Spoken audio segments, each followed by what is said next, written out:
अस्सलाम वालेकुम। अल्लाह ताला ने दुनिया में बहुत मुख्तलिफ़ टाइप्स के ऑर्गेनिज़म्स पैदा किए हैं।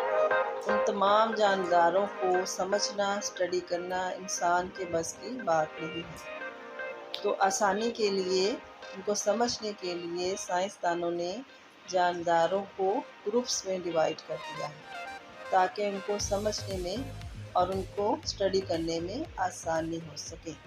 तो आज का हमारा टॉपिक है क्लासिफिकेशन ऑफ एनिमल्स, जिसके तहत जानवरों को वर्टिब्रेट और इनवर्टिब्रेट में डिवाइड किया गया है। वर्टिब्रेट में वो ऑर्गेनिज्म हैं जिनके अंदर बैकबोन मौजूद होती है, जैसा कि हाथी, जबकि इनवर्टिब्रेट में बैकबोन नहीं होती, जैसा कि जेलीफिश।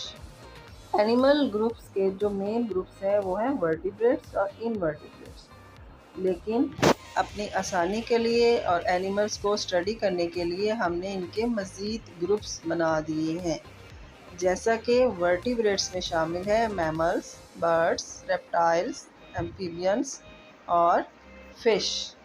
इसी तरह इनवर्टिब्रेट्स को भी हमने स्टडी करने के लिए, अपनी आसानी के लिए उनको हमने मुख्तलिफ़ ग्रुप्स में डिवाइड कर दिया है।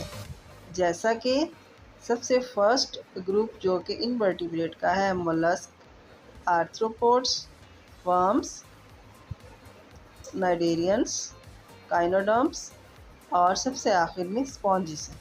आइए अब हम इनकी आम जिंदगी में एग्जांपल्स देखते हैं।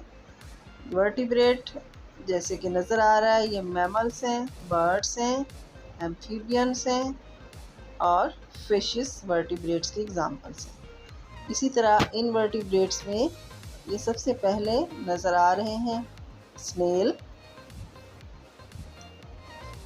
सी animals, insects, jellyfish, worms, arthropods and butterflies, जो कि एक इंसेक्ट है।